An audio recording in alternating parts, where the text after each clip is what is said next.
নমস্কাৰ, মই নতুন এতিয়া আধ্যাত্মিক বাৰ্তালৈ আজি আপোনালোকৰ ওচৰত পুনৰ ওলাইছোঁ। আজি কিছুদিন ধৰি আপোনালোকক নতুন ভিডিঅ' দিব পৰা নাই, তাৰ বাবে দুখিত। নতুন ইউটিউব চেনেল আধ্যাত্মিক বাৰ্তা ভূপেন শৰ্মাৰ সৈতে এই আধ্যাত্মিক বাৰ্তাত আজি আলোচনা কৰিম এটি মহাভাৰতৰ কাহিনীৰে।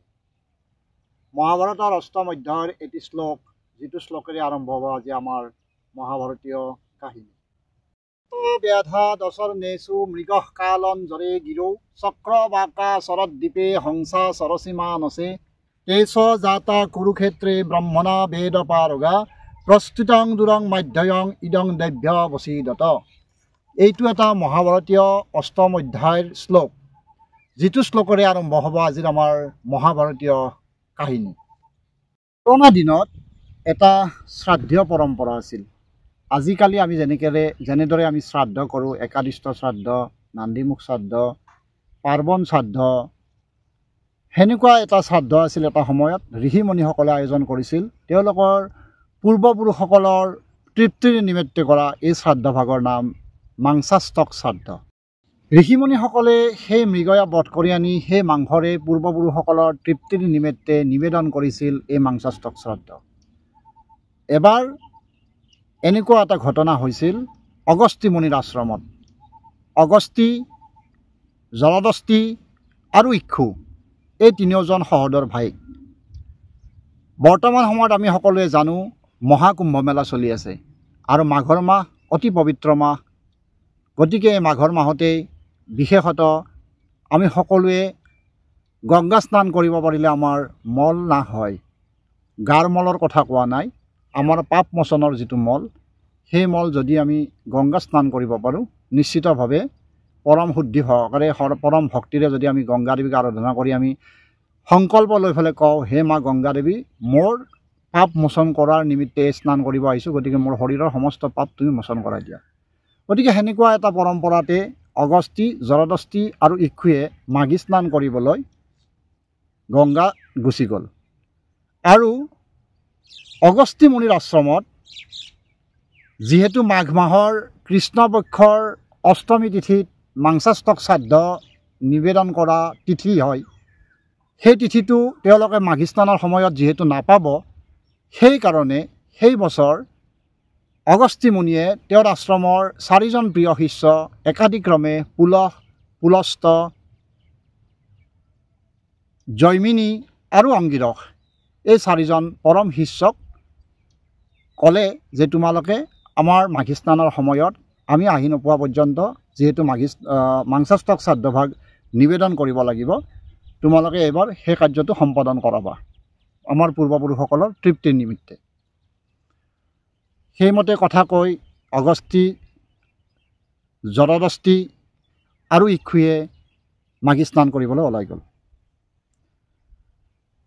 আৰু ঋষিমুনিৰ গুৰু ঋষিৰ অগস্ত্যী ঋষিৰ নিৰ্দেশ মৰ্মে যথাসময়ত যেতিয়া মাংসাষ্টক শ্ৰাদ্ধৰ পৰ্ব আহিল, সেই মাংসাষ্টক শ্ৰাদ্ধৰ বাবে তেওঁলোকে 4জন পুলহ, পুলস্ত, অংগিৰস আৰু জৈমিনীয়ে বনৰ মাজত মৃগয়া বিচাৰি গ'ল। মৃগয়া বিচাৰি গৈ তেওঁলোকে এটা সময়লৈকে মৃগয়া বিচাৰি মৃগয়া নাপায়। ইতিমধ্যে শ্ৰাদ্ধৰ সদায় এটা কুটপৰ সময় থাকে, এটা নিৰ্দিষ্ট সময় থাকে। সেই সময়ৰ ভিতৰত শ্ৰাদ্ধভাগ সম্পন্ন নহ'লে সেই শ্ৰাদ্ধটোৰ কৰা কোনো ফল নাথাকে। সেই মনৰ শংকা লৈ তেওঁলোক 4জন শিষ্যই নিজকে নিজে কথোপকথন কৰি ক'বলৈ ধৰিলে, যদি আমি ইয়াত মৃগয়া বিচাৰি থাকোঁ, আমি আজি আৰু শ্ৰাদ্ধ কৰিব নাপাম, শ্ৰাদ্ধৰ কুটপ গুচি যাব। সেয়ে পৰম ভয় তথা কিবা নিশ্চয় বিকল্প কৰিব পাৰোঁ নেকি বুলি ভাবি পুনৰ আশ্ৰমলৈ উভতি আহিল। উভতি আহি তেওঁলোকে প্ৰথমতে ভাবি একো উপায় নাপায়, সদৌ শেষত এটা উপায় বিচাৰি পালে। সেই আশ্ৰমত থকা যিজনী কপিলী গাই, তেওঁলোকে ক'লে যে কপিলী গাইজনীকে আমি বধ কৰিম। এই কপিলী গাইজনীৰ মাংসৰে আমি মাংসাষ্টক শ্ৰাদ্ধ নিবেদন কৰিম আৰু শ্ৰাদ্ধীয় কৰ্মখিনি শেষ হৈ উঠাৰ পিছত আমি পুনৰ কপিলী গাইজনীক সঞ্জীৱনী মন্ত্ৰৰ দ্বাৰাই জীৱিত কৰাৰ ব্যৱস্থা কৰাম।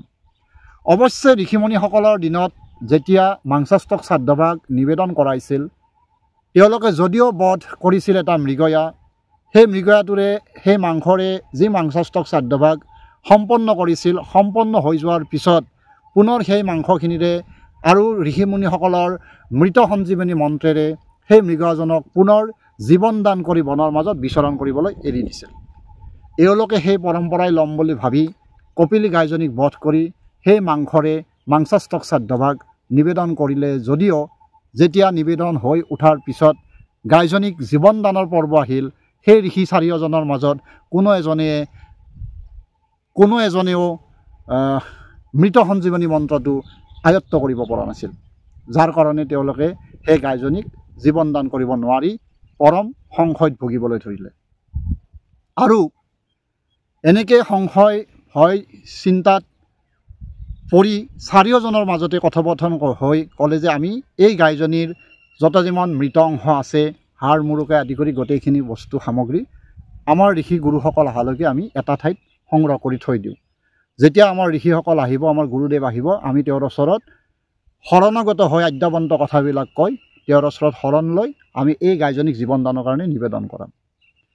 যথাসময়ত কিছুদিন পিছত মাঘী স্নান কৰি অগস্তি জৰদস্তি খুৱে যেতিয়া আশ্ৰম পালে, আশ্ৰম আহি যেতিয়া দেখিলে আশ্ৰমৰ গোটেই বস্তুবিলাক ঠিকে থাকে পৰিপাটি হৈ আছে যদিও তেওঁলোকে বিচৰা সেই কপিলী গাইজনী নাই।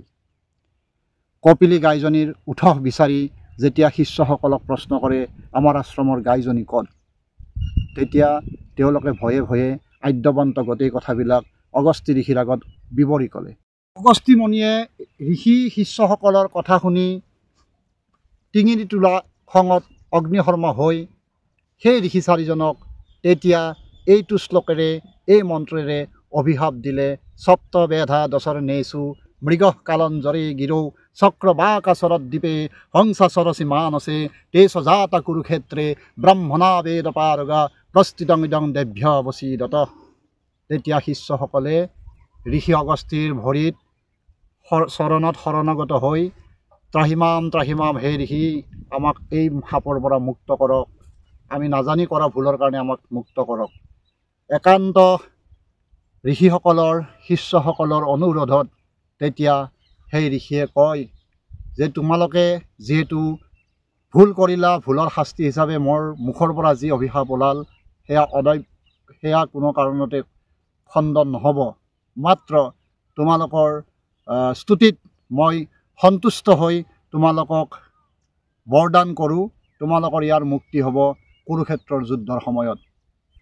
এই শ্লোকটোৰ অৰ্থ হৈছিল এনেকুৱা ধৰণৰ, সপ্তবেধা দশৰ নেচু মৃগ কালঞ্জৰে গিৰৌ। কালঞ্জৰ নামৰ অৰণ্যত এজন ঋষি শিষ্যই 7 জনমৰ কাৰণে বেদ হৈ থাকিব।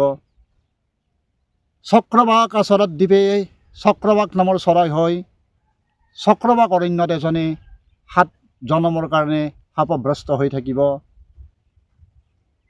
হংসা সৰসী মানসে, মানস সৰোবৰত হংস হৈ 2জন ঋষি শিষ্যই বিচৰণ কৰি থাকিব। আৰু কুৰুক্ষেত্ৰৰ যুদ্ধৰ সময়ত তেওঁলোকে বেদত পাৰংগত ব্ৰাহ্মণ হৈ কৌৰৱৰ পক্ষত থাকি সেই যুদ্ধৰ সন্মুখ ভাগত অৱতৰণ কৰি বেদৰ যুদ্ধ আৰম্ভ হোৱাৰ আগমুহূৰ্তত বেদত ধ্বনিৰে যুদ্ধ আৰম্ভ কৰাৰ সময়তে ভগৱান শ্ৰীকৃষ্ণৰ ইংগিত মৰ্মে অৰ্জুনৰ শৰৰ ধনুৰ গান্ধীবৰ শৰৰ দ্বাৰাই তোমালোকে মুক্তি পাবা। আৰু এইটোৱে আছিল আজিৰ এই মহাভাৰতীয় কাহিনীভাগৰ ক্ৰিয়াদংশ। পৰৱৰ্তী সময়ত আধ্যাত্মিক বাৰ্তা দিবলৈ আকৌ প্ৰচেষ্টা চলাম, আকৌ আপোনালোক উপকৃত হ'ব পৰাকৈ আকৌ এনেকুৱা নতুন নতুন খবৰ বা কাহিনীবিলাক ক'বলৈ চাম। আপোনালোকৰ মৰম আৰু আপোনালোকৰ আশীৰ্বাদত হয়তো পৰৱৰ্তী সময়ত এনেকুৱা কিছুমান কাহিনী আকৌ আপোনালোকৰ ওচৰত উপস্থাপন কৰিবলৈ চেষ্টা কৰিম। আজিলৈ এৰিছোঁ, নমস্কাৰ।